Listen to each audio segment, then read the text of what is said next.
Good morning, everybody, and welcome to this podcast.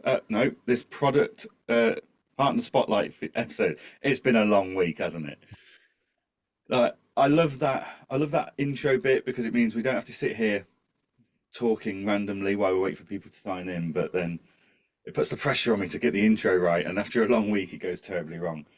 So this is a partner spotlight webinar with our friends over at Armalytix. Tony is here today to talk to us all about Armalytix.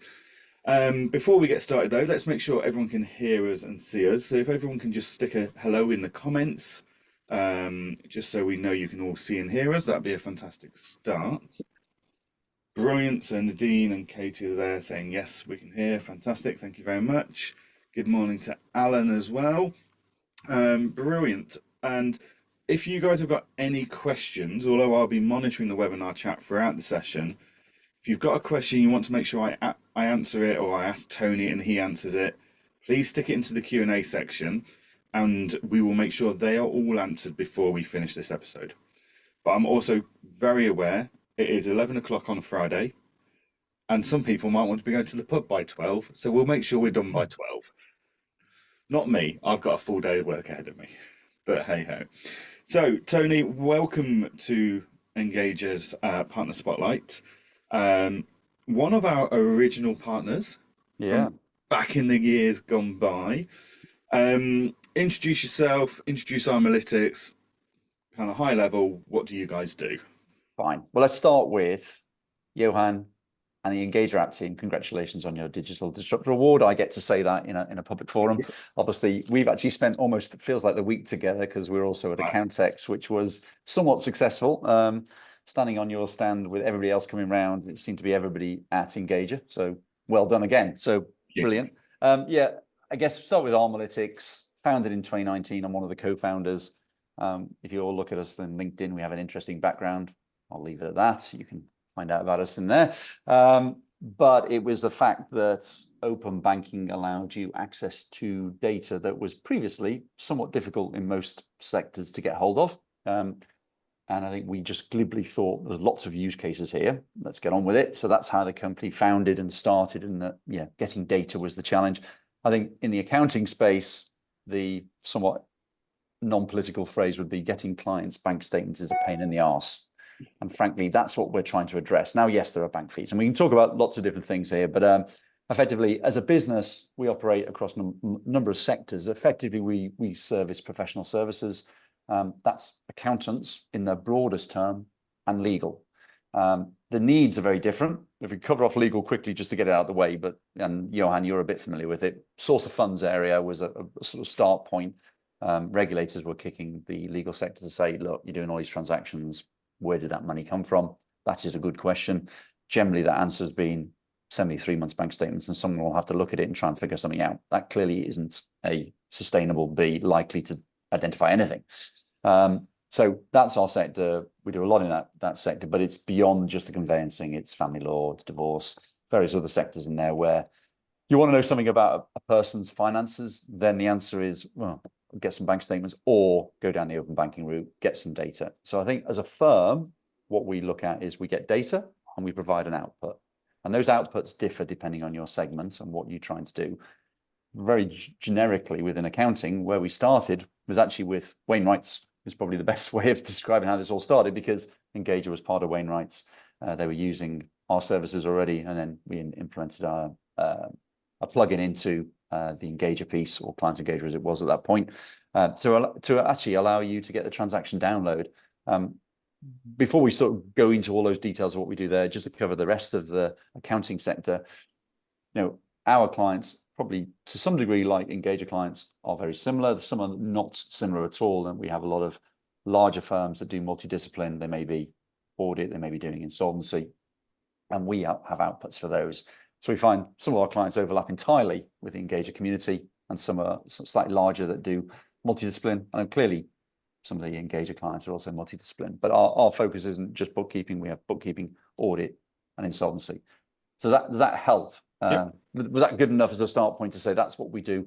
So basically, getting clients' bank statements is a pain in the arse. Use Armalytix and get digital data via open banking. Exactly, yeah. So literally, and the beauty of this is, so I suppose one of the regular questions you always get is, oh, well, I've got a bank feed.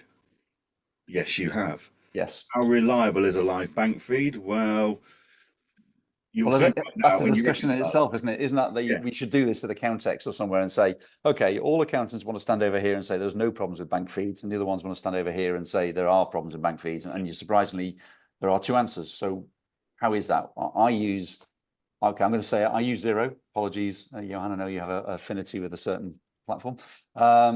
But I have problems with bank feeds. I'm like, well, I do know what I'm doing. It's not, by yeah, being an idiot, I get duplication, I get missing things. Like, well, so yes, there are problems with bank feeds, which I guess is, I know from your perspective, and the use case that you broadly came to us with, which was that I want to reconcile what I've got on my bank feed. yeah, I'm not replacing the bank feed with Armalytix. I don't think that's our pitch. It's really around the reconciliation and saying, well, I want to have the true source of data. Let's check that the yeah. balances match and the transactions match. Great, I can get it that way. I think you guys have got a few pitches for accountants and bookkeepers. I mean, one is yes, you can go off and get 3 months worth of bank statements in a very quick and easy. The client clicks on the link, open banking, Takes seconds. pulling Yep. data, Yep. instead of them sending through CSV files or PDFs or even photos of like whatever it used to be. Yeah. So it's quicker for the client, it's quicker for you, and it's in the right format for you as the accountant I think bookkeeper. that's the key one. Actually, the key one, isn't it? Yeah, Because I mean, you described it as your client sends you a CSV. Well done. I mean, most clients don't do that. They send you a PDF or a picture, and then you've got the pain of, well, I'm either manually doing something because it's not that big, or I've got to convert it and then yeah, check that it's right, and then put it into a format that I can use. It's like, well, no, just get it in the format you want in the first place, whether it's Zero, QuickBooks, Sage, yeah, Free Agent. It's a spreadsheet, and we can yeah, cut it in any shape or form. So yeah, that is very true. But I suppose I can cover what I think the use cases are. We've started on that reconciliation piece. There's clearly another one if we're talking about bank feeds, just missing data. The client forgot to consent to something for whatever reason. There's a yeah. gap. Okay, fine. That's a discrete period of time. Go and get that discrete period. You've also got, and we're seeing quite a bit of traction with the annual clients, in so much as that has been a pain for everyone because it becomes very backward loaded into January, and everybody's like, oh my God, it's like, well, you can get this data in April. Why not just get the year's data and we're ready? I met, in fact, one of your clients we were talking to at the Accountex and saying, look, I think they said that 80% of the data they've already got. So they've done most of the annual ones because they've already got the data. So Yeah. that's easy. And those clients broadly don't demand bank feeds because they're not really fitting in that space. Yeah. So you are stuck in we'll call it the shoebox mentality, but we are stuck in that old world of, oh, I've got to do my annual return. Well, get a batch of data. So those are probably the traditional use cases that we find that we get used for. And of course, Johan, I'll let you talk about, you have a specific one about due diligence. I do. I'll come on to that in a moment because the other use case there is catch-up jobs. Yeah. So client comes to you, it's been 18 months since they started.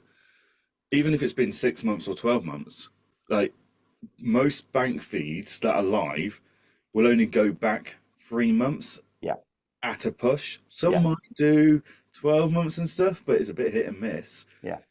So when I once got told off by an accountant at a local networking event I was at, because I'd underpriced him. So client came to me and asked me to do a big catch-up job, 18 months. And this accountant had priced one quote, I'd priced another, and they came to me Yeah. because I was a fraction of the price. He was like, there's no way you've made money on this. You can't have done this. This would have taken hours of going through all the bank statements and stuff. I said, well, how do you get that bank statement information? Well, we asked the client to bring us all the bank statements and we had to scan them and put them in. It's like, yeah, I just use a tool to pull off 18 months worth of transactions into a CSV file instantly and then upload into into my bookkeeping tool of choice. Yeah. Like, I'm not underpricing you. I've just made it more efficient. Yeah. And he's like, oh, so it's like, yeah, you just need to modernize the systems and processes. And that's the beauty. Like, I used to dread catch-up jobs. Client comes to you and said, all right, I've been a bit lazy, I've been a bit naughty, I've not done this. I should have probably spoken to someone a lot sooner. What can we do? But now that we've got this ability with Armalytix to just go, you know what? How far back are we going? 2 years, right? Yeah. We can do that and actually make quite easy work out of it because you just import that CSV into QuickBooks Zero, Free Agent, whatever you're using, and then you start at the beginning and you just start creating the rules as you Yeah. go. And it's automatically processing everything for you. Yeah. So much easier. So catch-up jobs, Armalytix is fantastic for. Well, probably we can add something to that. I mean, one of the things we realize that, I mean, this is slightly hot off the presses, as it were, but the standard accounting package, we've sort of said to people, you can go back 2 years, because that felt like a reasonable time frame. And what we've realized in other sectors where we're working, and probably you think about it, insolvency is the obvious one.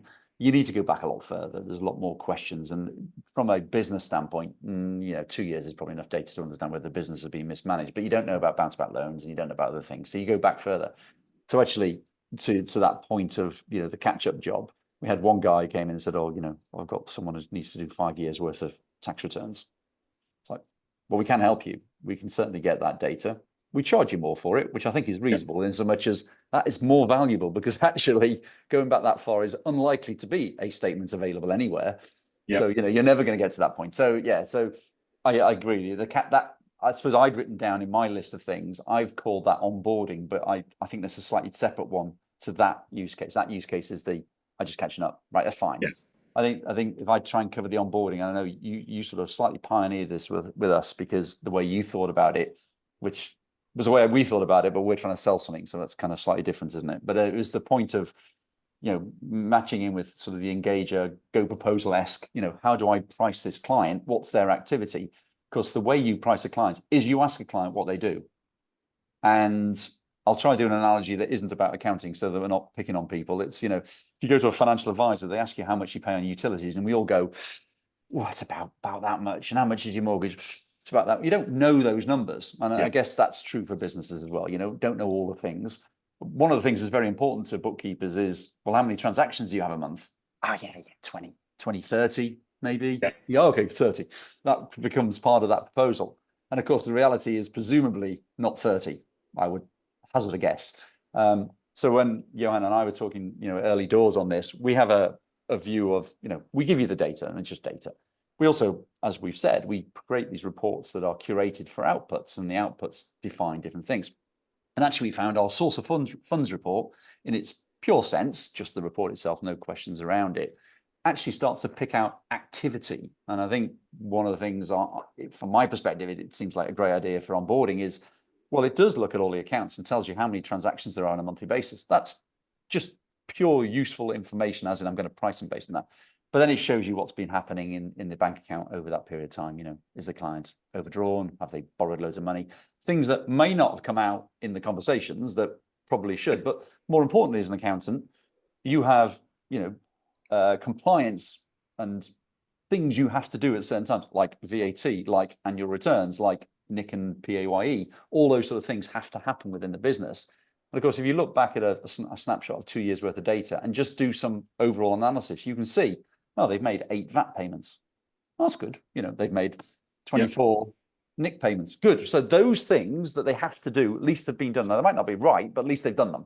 They've done something. You're not picking up the proverbial hot potato, are you? So I think Johan and I, we've had these discussions around this product, but that's how I see it fitting in. It may not be for every client, but there's certainly some, and of course it highlights things like lots of cash transactions, and cash is obviously a money laundering question, but it's also a question from does that fit that business? Is what I was expecting to see. And I think that's the source of funds report, isn't it? So basically we've got 2 main reports here. We've got the bank statement report, the transaction report. So that basically, that's something my firm uses every quarter with all of our VAT clients. You go and fetch a bank statement for that quarter. And then annually for any non-VAT registered clients, we then do an annual bank rec as well.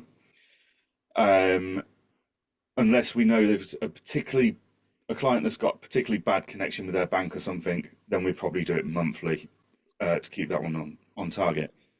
So that basically gives you a CSV file with every transaction laid out nicely, and you can even download it and save it in the format that QuickBooks or Xero want, or general CSV file wants. Yeah. On So that's the transaction report. And then we've got what we call the source of funds report. Now, this came from the legal sector. It did. And in my firm, we use it to tick some boxes when it comes to AML and for due diligence. So one of the things that, as a bookkeeper and accountant, we should be doing as part of our AML risk assessments is we should understand the financial behavior of this client. And when it's a new client, you basically can't do that unless they've been using QuickBooks or Xero for years and they've given you access and you can assess it there. Yep. You can't really understand the financial behavior. So you actually normally leave these clients at high risk of AML, and you have to do more checks and continuous looks at them. Whereas with a source of funds report, you don't have to do that, because a source of funds report tells me the financial behavior of that client. So I can run a source of funds report on a local online retailer. I send them the link, they connect, it pulls up to 2 years worth of data, and you analyze that for me, and you give me a cash flow of the bank balances, which is great. You highlight all the cash in and cash out transactions. You highlight all the large repeating transactions, etc. So I'm automatically drawn to summaries almost of the key information.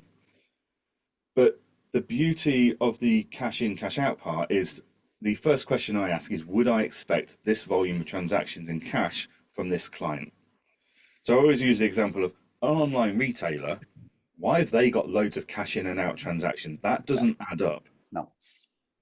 A local fish and chip shop, that makes complete sense, that maybe they've got 1 or 2 cash deposits a week. Yep. Because they do cash and card. Yeah. Like there was a local building merchant that was arrested and put in prison about a year ago here, and the local paper asked his accountant why he hadn't flagged the issues. So it turned out this local building merchant was selling bricks of heroin, to be precise. But bricks. The accountant, everything went through the limited company completely and utterly above board.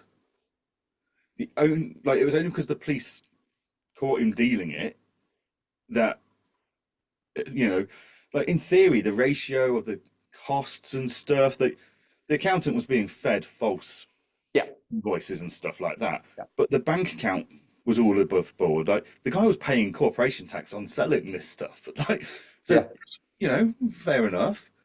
But the police turned around and said the thing that the accountant should have spotted that would have looked wrong was the sheer amount of cash deposits going into this bank account. Who pays cash for bricks? Yeah. Very few people. Maybe Mrs. Smith, who needs a... Well, you'd expect some, wouldn't you? But I guess if the large... Anyway, volume, it's the volume question. That's why I use a source of funds, so I can check that this is within what I expect. Yeah. Or what you've got 2 things, haven't you? It's what you expect and what you've been described by that client. Or I think we're going to disappear a little bit. Let's go on a slight journey into AML, because you use a fantastic word. So you've said 2 things. One, you said tick box, which unfortunately I think the KYC space, I imagine most people listening to this, so now their eyebrows are just raised, like, oh, it's another thing I've got to do, I've got to do this. I'm not a big fan on KYC, this idea of, there's a passport and there's a picture. I mean, AI now can make me look like anybody, and I'm sure it'll pass KYC. So that doesn't really get us very far. And also, if we said the word AML, it's anti-money laundering. Proceeds of crime question, that's about money. And yet all of these things we do are, does he live at the right address? Has the company's house line up? Oh, and is he on the PEPs and sanctions? Well, a sanction list, okay, let's agree, that's a problem. PEPs doesn't mean, you just need to be aware. It's not like it suddenly becomes a proceeds of crime question, but so many people go, I've done my AML check. No, you haven't, you've done a KYC.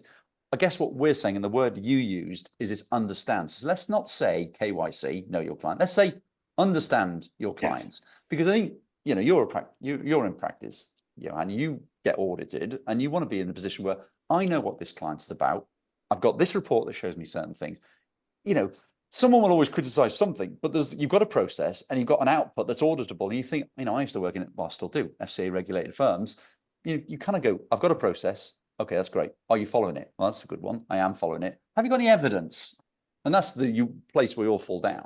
And I mean, without being alarming, clearly the legal sector got a damn good kicking and has got itself a little bit better off. I'm not sure we stopped crime completely, but your example is like most firms have accountants, and yet we think there's something like £100 billion worth of proceeds of crime washing around. Well, some of that's been accounted for. So, I do hate to say it, but there is an element of the HM Treasury is pushing all the professional bodies and saying you are not doing a good enough job here. Yeah, and there is an expectation. It's going to hit scrutiny in the future. Yeah. So and the reason I always say we've got to understand our client is just because also when I look at that source of funds report, I don't just go, oh. So, for example, I've got a guy who sells mainly metal detecting equipment, from trousers, jackets, spades, metal detectors. The whole thing. Like the whole gear, whole setup. He's gone into tents, he's gone into sleeping bags because they go and do all their camping weekends. And I was looking at his source of funds report and I went, why have you got cash transactions? You're an online retailer. Like, that surprised me. Yeah. To which he said, there's probably about one a month that I forgot to tell you about. It's because I go and camp out at these rallies and that I have a setup and I take card and cash there. And he showed me his diary, and you know what? They tallied up. I now understand why it was outside of my expectations. Yeah. But it's justified, and that's fine. Yeah, it's a reasonable expectation. I mean, I think the problem with all these regulations is how far can you push? Does it seem reasonable what the person just told me or not? That's all we're trying to do. And that's that understand category, isn't it? Exactly. So the source of funds report and the transaction report. So we've got two types of service there. Yep. Explain to our viewers the pricing behind those. Oh, God, straight into pricing is typical accountancy, isn't it? Well, let's face it, we're all a bit price sensitive. Yeah.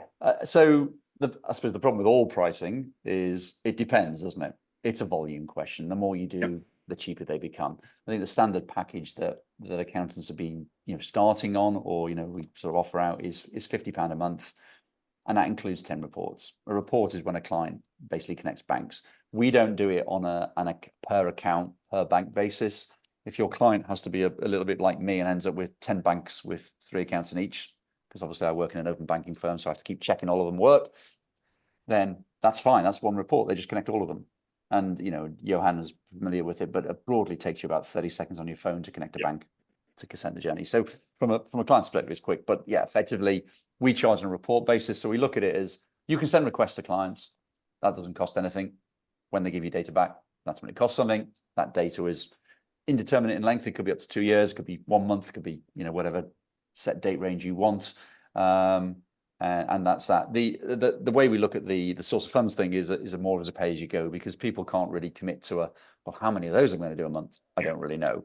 I think over time people probably will, and some firms are big enough that they go, well, we do 20 new clients a month. Okay, fine. That's part of your due diligence of those clients. You do that. So their charges are pay as you go, and they're generally sort of £20 a report. But all of those things, those are numbers. Of course, the more you do, cheaper it becomes. That's it. When people go, oh, £20 for a source of funds report, I'm just going to put it out there, guys. You're paying, what, £15 to £25 an hour for a bookkeeper or an accountant to be in your firm on a wage, or a lot more, right? Yeah.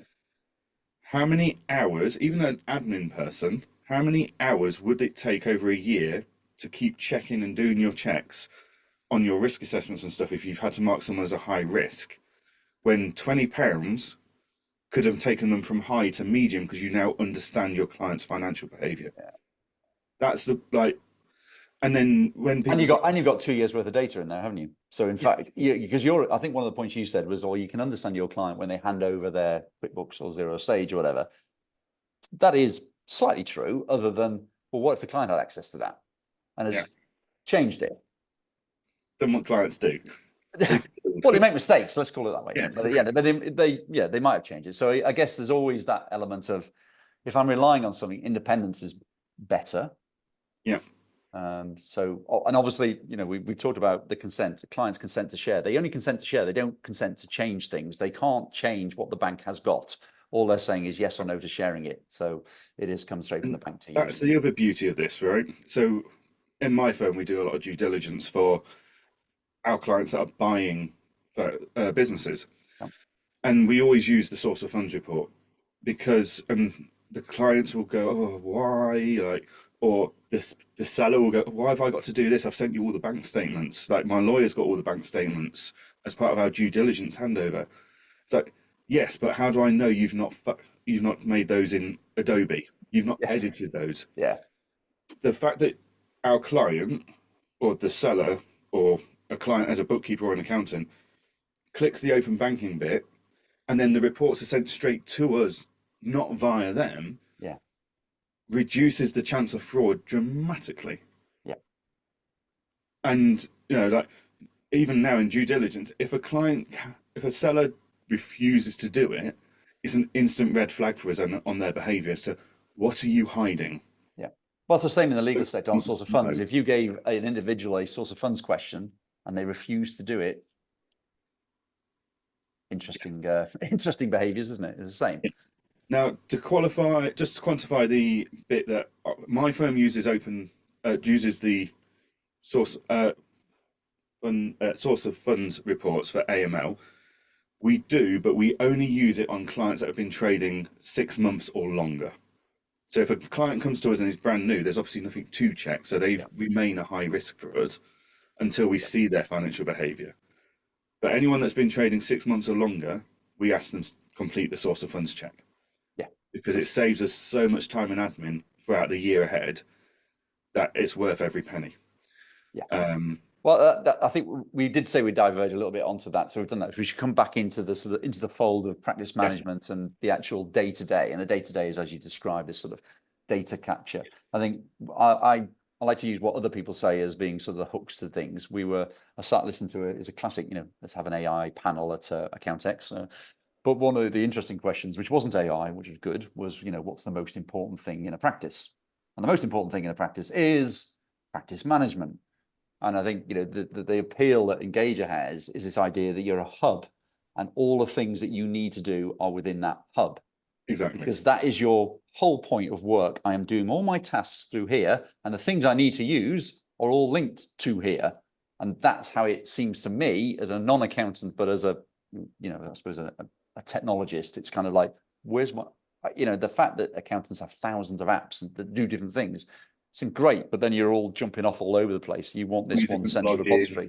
Yeah, which is why I guess, when we started with Wainwright's and with the client engager piece, it was like, well, this is part of my cadence. I do these things, so I'm going to do them through here. Unfortunately, Andy decided to rename us as Bank Fetch. So when you find the buttons internally, it's like, yes, you do log into Armalytix. Worded now, I think. Oh, have we? Okay, fine. I'm old school. Armalytix. Oh, nice. Thank you. It's like Armalytix dash bank fetch. Okay, there you go. You couldn't get rid of it. Yeah. But anyway, I suppose the point, I suppose I look into, professions and sort of look at their process flow. Yeah. And, as we discussed at Accountex, a number of people are still using Excel spreadsheets. So it is that kind of question of what's the most important thing is this practice management. But if they become standalone, that feels less valuable. And I'm not, obviously I'm pitching here that Engage is great, but for that reason, because you've pulled in a community of applications as per your t-shirt arms that provide services that are additional to, or useful to the accounting community to actually get their work done, but keep it all in one place. Exactly. Have data all held in one place. And it all means, auditing things. It means the damn sight easy. It's all connected to the same record. It's all in one place. Well, why would you not do it that way? So that's certainly the appeal for us. Anyone that wants to use Armalytix can go to your website and sign up, and then they can send these requests from your website. Yep. And they can log into your website and get that data out of your website in CSV or PDF. What we've done is our users now go to you and sign up. they go into our settings and add their API keys. Yep. And then our users from Engager can request transaction reports and source of funds reports, and then review the data and export the data from Engager without even having to log into you guys. Correct. Yep.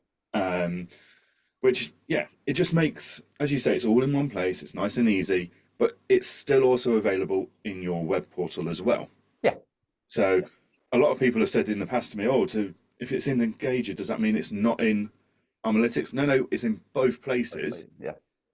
But it's just more convenient if you're already in Engager. Why log into something else when you can just carry on in Engager? Yeah, I want to do something with this client's data. There's the data in that client, right? I'll get the Yes. data. Yeah, exactly. Exactly. Yeah. So apart from like the kind of the use cases that you and I have already discussed, is there any other use cases for like the transaction reports which might make some of our viewers to go, oh, I've not even thought about trying to use. Yeah, okay. I mean, I suppose this is where when I sort of spoke a little bit at the beginning around there's the multidisciplinary aspect. I guess to some degree, what we're talking about in this particular webinar is accounts prep and bookkeeping sort of space. However, some of the practices will be, we have multidiscipline, we have audit, we have insolvency. Now, you start with the same premise. I need data, so the hooks and rails of open banking allow you access to that data. Maybe it's only a year, maybe it's 7 years. That doesn't really matter. That's just a function. But the output is very different. And I think you start to consider what's in the source of funds. One of the obviously questions of audit or insolvency is cash flow over the months or the years. So, by month in and out, what does the balance look like? Where's it all going? Are all months broadly the same or very different? So you think about an auditor, they have some things they will go through as a process, but the rest of it is about, well, is there anything interesting in that account that I should go and look at? And interesting is defined differently by lots of people, but there are some things that are just normal. Normal interesting is, well, 1 month looks very different to the rest. So that is something I'm going to investigate. Cash is always interesting. Checks are interesting if they're big enough. And round numbers are bizarrely interesting. The 0.0000, so £10,000. It's very rare that you make I did something, this is random, co-op the other day, it was £15 dead. You're like, wow, that's kind of weird. How is it a round number? Never a round number. So no. round numbers are, for auditors, interesting, insolvency less so, but so there's that sort of thing. Again, you've alluded to it, the source of funds, we do the analysis on the data and spit out things you might want to look at, large transactions, as in they're one-off and they're larger than the average for that account. Well, they're interesting. Now, they could be all justifiable, or they're all a bunch of names which are, oh God, they look like people. Why are we paying or receiving money from people? And of course, repeating transactions, by size. So those are the sort of, if you think about outputs that are useful for different segments, and what we do is just keep refining those, because we work in so many sectors. We've done a lot of work around affordability in the legal sector, because they're looking at actually its claims and looking at finding out, if someone's taken a loan on, they actually, from the FCA's regulation of consumer duty, should you have been given that loan, as in, could you afford it? So have they done the duty of care? Obviously, you need the data to figure that out, and you look at affordability. So those things are things that we do currently. In terms of our projections going forward and some of the things we're doing, one of the things is a little bit mundane, but nonetheless useful. If we're about data and outputs, one of our data sets at the moment is open banking. Next data set we're taking on is the nice thorny challenge of scanning bank statements. Now, I think for most account bookkeepers, it happens once in a while, but it's not the thing you want to try and do. For other disciplines, it's quite often that's your start point for no good reason, then that's it. You haven't got a choice. You can't use open banking. So we're doing that bank statement. But I think there's one of the interesting discussions we just started is, whilst we call it bank statement scanning, it's effectively document scanning and figuring out what documents really work well. And you've talked about this, taking on new clients. One of the things we know is the challenge is the trial balance, and taking that trial balance, which is often just a PDF, and someone's then got to go tippy tappy, put that in. But that's probably part of that sort of onboarding suite of ideas where you go, I'm going to do a due diligence report, source of funds, let's see what the client's up to, and I'm going to load the trial balance. Well, yeah, we can read those in and output that into a format that is useful.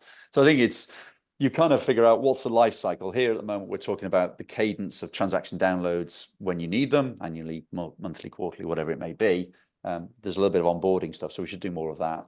So try and roll. And then, of course, we're going in the vertical of which other departments within an accounting practice may want some sort of output. Because if you think about the statement of how often are you asking a client for bank statements? Well, if you are, there's probably an answer in open banking that helps you. So that's, but we recognize that different departments have different needs, and we create outputs to solve those questions. And, what were you looking for? I was looking for X. Oh, we can find that for you. It becomes that classic of machine learning in the background of like, well, what do you want to find out? You want to find someone's income. Okay, we can do that, in personal insolvency. Some of it we might have to ask the client. Other times we go, that looks like salary, that looks like a dividend, and that looks like pension. Do you agree? Oh, yeah. Okay, fine. There we go then. So there you go. So I've done that for you. And in the better cases, we don't even ask the client at all. We just say, well, I'll tell you what, you give us the data, we'll do all the categorization behind the scenes and then spit it out. Brilliant. There you go. Sounds like there's a lot in the roadmap to come then. Yeah. I mean, the problem is, I suppose, quite a lot of accountants who've used this for a number of years are sitting there going, well, yeah, I still get the same stuff. So sometimes it doesn't look like things are changing. Obviously, we add banks from time to time. I mean, there's, I guess, the biggest gap at the moment, which is for everyone, is Metro. It's just a pain. It's taken us years, but we have got a log on, and apparently they're now talking to us. So, at some point soon, there'll be a newsletter saying, ta-da, we've got Metro. That wasn't as much you as it was Metro. Yeah. I mean, I think Metro have their own problems. Let's put it that way. Yeah. There are bigger problems than open banking for Metro. So I think that's the idea, is to help accountants across a broader spectrum, either of multidiscipline or, where else is the pain? So some people have pain about bank statements. Okay, you use Dex and all these, that's fine. But if you've got one tool and you have an output you like, why not do it through the same thing? And then obviously the recent one is discussions around trial balance, because we know that's a start point for an awful lot of new clients and accountants. And you get it wrong, as in you put the wrong thing in, it's not great. And it's quite a few pages to input. So why not make that a simpler process? No, great idea. Brilliant. Has anybody got any questions they'd like to ask Tony about Armalytix and the features it has and how it can help them, or anything about how to use it in Engager? We do have a video and stuff on our help center for this. But yeah, I think the takeaway points are here. If you are chasing clients for bank statements, save yourself some time and use a tool such as Armalytix. Yeah. If your client, even if you're not chasing clients, if your clients are sending you bank statements in any format, use Armalytix. Yeah. If you want to know how to make catch-up jobs profitably, like stupidly profitable, Armalytix. If you do any due diligence work like us, so we pay you guys like 20 quid for a due diligence for our our source of funds report. Yep. The beauty of that source of funds report is it's so well presented and so detailed. We then include that in our due diligence report, which we sell for hundreds of pounds. So 20 quid is a brilliant investment on that. Yeah. But even if you aren't doing that, the understand your client bit, AML, and understanding your client's financial behaviour, by spending £20 on an open source on a source of funding report, could save you hours of wages over the next year. Yeah. Because you understand your client's financial behaviour from day one. Yeah. But I think also from that audit, someone coming in and auditing how do you onboard clients? Because this is the area, this risk matrix and where do they sit. It's like, yeah, but I've put them in a risk matrix and I've got evidence of why I've put them there. And I think the challenge has always been, in all sectors, has often been the evidence, because it's been like, oh yeah, I got a few bank statements, or I got the zero thing. What did you do? What did you look at? It's hard to show what you did. So having something that at least is a report and go, well, I mean, obviously, if you're an idiot and you've got the report and it's got some really obvious things that you should probably have questioned, you probably should question them. But Yeah, I mean, I get a lady called Lucy in once a year to do a full AML mock inspection of us, and she comes in and I take great joy out of making sure she's got nothing to complain about. But like when I first showed her, I said, "Oh yeah, so we've got this source of funds report," because she questioned, right, you've marked them as a medium or normal Yeah. for financial behaviour, but they're new to you. How can you know that?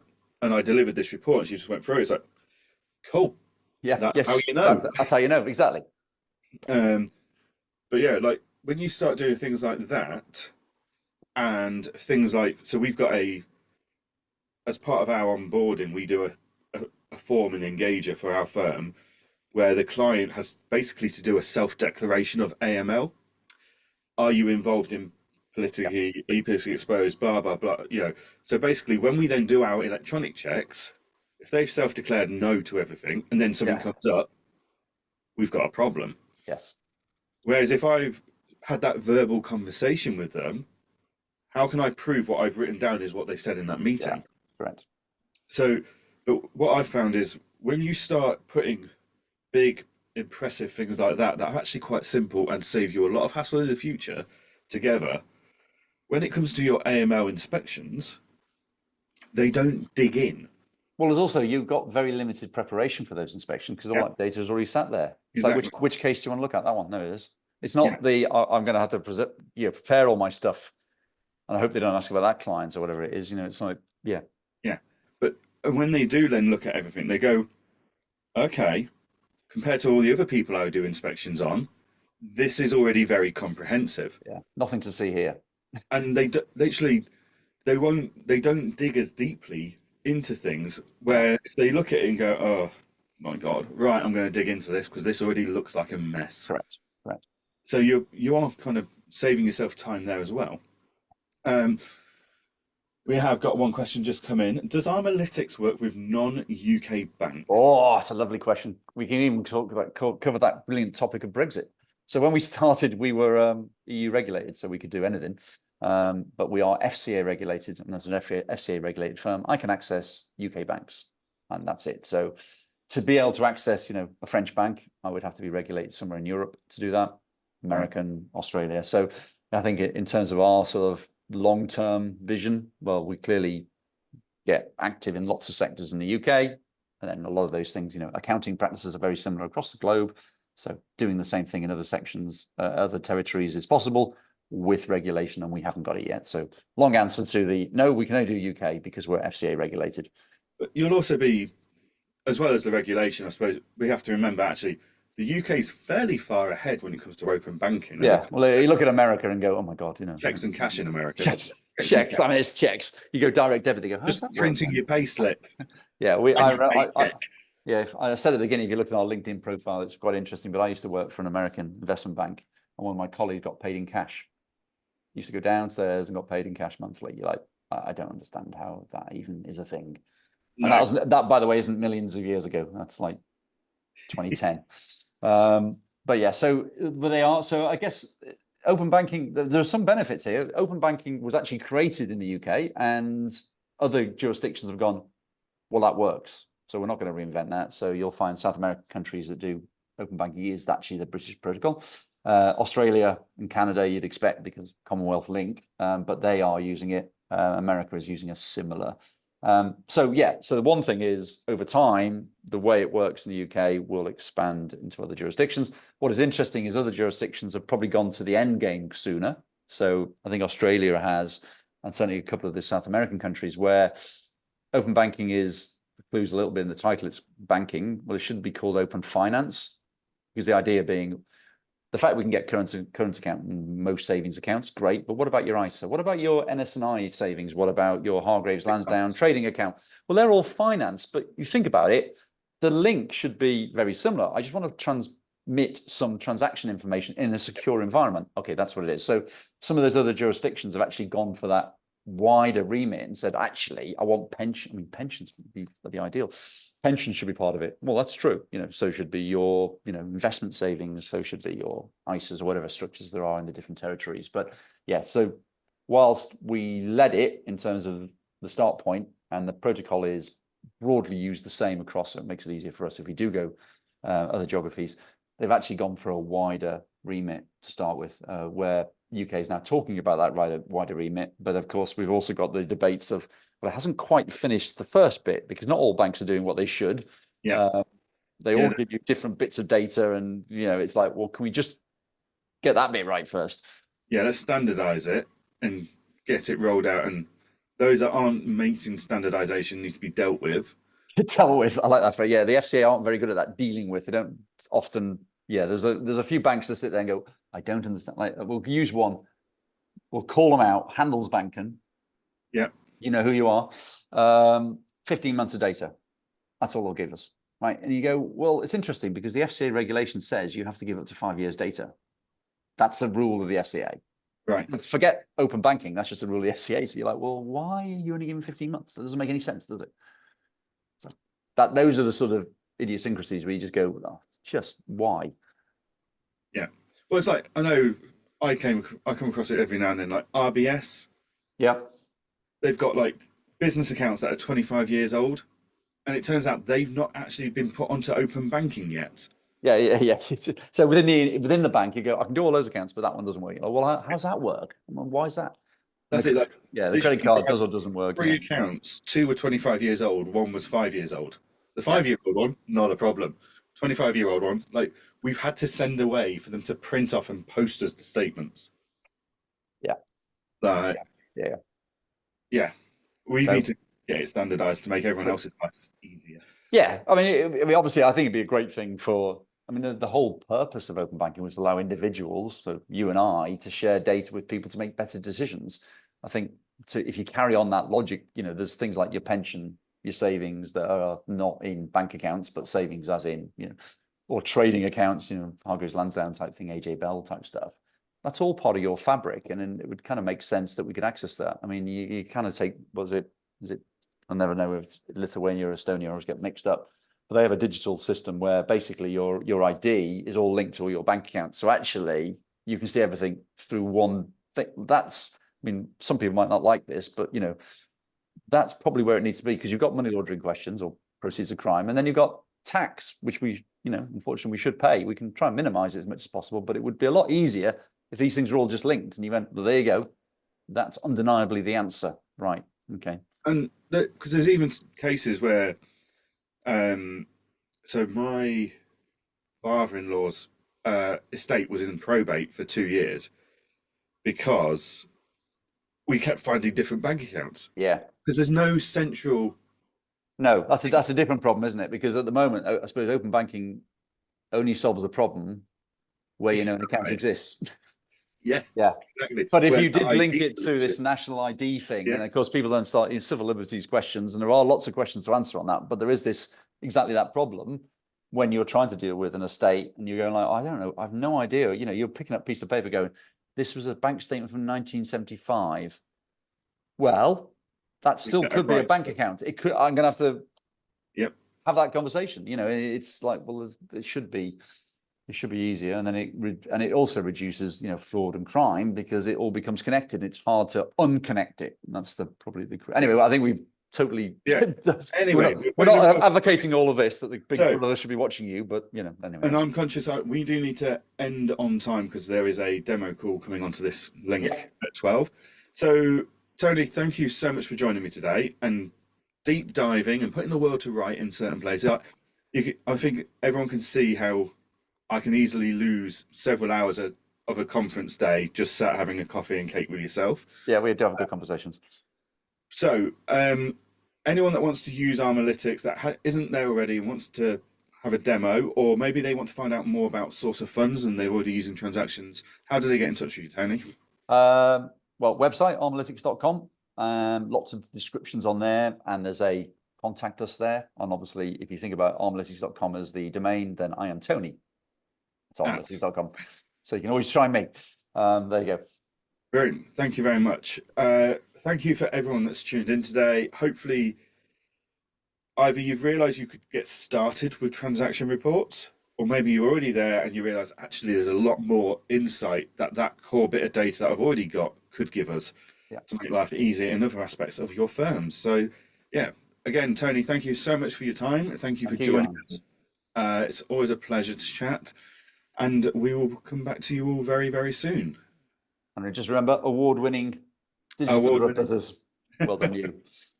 Thank you very much, Tony. Cheers.